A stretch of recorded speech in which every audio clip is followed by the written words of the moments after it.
नमस्कार मित्रों।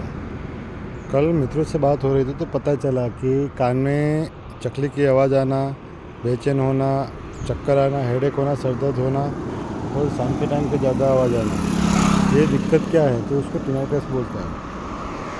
लोगों को समझ में नहीं होता कि ये टिनाइटस की बीमारी क्या है। ये कान में आवाज़ आ रहा है तो कान की तकलीफ़ है या फिर मगज की तकलीफ है। तो ये टिनाइटस ऑर्गेनिक कंडीशन है। ये ब्रेन की 8वें नंबर की नस को नुकसान हो या तो ब्रेन का जो स्पेसिफिक एरिया होता है जो सुनने के साथ वो काम करता है। ओके, तो वो एरिया में अगर नुकसान हुआ है किसी भी कारण से, तो कारण के जो भी कारण हो वो कारण से जुड़ी हुई एक बीमारी है। अगर इस बीमारी में आवाज़ सुनाई देती है जो बाहर से नहीं सुनाई देती, अंदर से सुनाई देती है, जैसे कि बेल की आवाज़ सुनाई देना, धम धम जैसी आवाज़ सुनाई देना, या चकली की आवाज़ आती है, बेल की आवाज़ आती है, वैसी आवाज़ सुनाई देती है। और ये आवाज़ बाहर से नहीं होती, सिर्फ मगज के अंदर से आती है और इसको हम कंट्रोल नहीं कर पाते।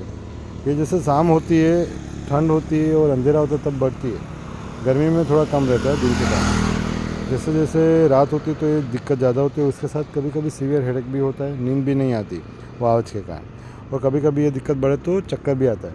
तो बहुत लोगों को समझ में नहीं आता ये चीज़ बीमारी किस चीज़ की है, क्योंकि अगर आँख के डॉक्टर कान के डॉक्टर को दिखाते तो वो बोले कान के पर्दे जो होते हैं वो तो सही है, उसमें कोई दिक्कत नहीं है, कान में कोई इन्फेक्शन अभी तो नहीं है।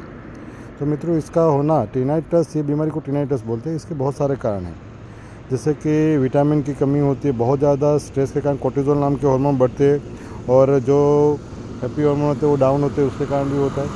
कभी ईयर इन्फेक्शन या तो थ्रोट इन्फेक्शन होता है, वो उसका स्प्रेड होने के कारण भी होता है। और सबसे ज़्यादा रीज़न इसमें एक गले का इन्फेक्शन या तो कान का इन्फेक्शन और दूसरा एक्सेसिव स्ट्रेस के कारण ये दिक्कत सबसे ज़्यादा होती है। तो मित्रों, ये टिनाइटस की बीमारी, ये न्यूरोसाइकेट्रिस्ट अगर ईएनटी को दिखाया, ईएनटी डॉक्टर कान आँख कान नाक के डॉक्टर को दिखाया और उन्होंने बोला कि कान के पर्दे सही है, कोई इन्फेक्शन नहीं है, तो ये आपको कंसल्टेंट न्यूरोसाइकेट्रिस्ट को दिखाना बहुत ज़रूरी है। इसमें ट्रीटमेंट लेने से 3 महीने 6 महीने में according to condition, according to age और अकॉर्डिंग टू रीज़न वो इम्प्रूव होता है। कभी कभी ज़्यादा टाइम भी लगता है। और कह सकते हैं कि अगर दिक्कत ज़्यादा एज के साथ जुड़ी हुई है तो उसमें दवाई से कंट्रोल रहता है, 100% कभी कभी इम्प्रूव नहीं भी होता है। तो उसके रीज़न क्या है, वो रीज़न के अकॉर्डिंग उसका इम्प्रूवमेंट और प्रोग्नोसिस रहता है। और साथ में दूसरी कोई physical condition, psychological condition, emotional condition, neurotic या कोई ऑर्गेनिक कंडीशन है कि नहीं, वो भी रूल आउट करना होता है। तो मित्रों, इस चीज़ को हल्के में ना ले।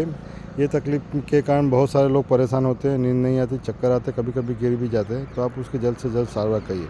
इसको टिनाइटस बोलते हैं इंग्लिश में। बराबर। तो थैंक यू।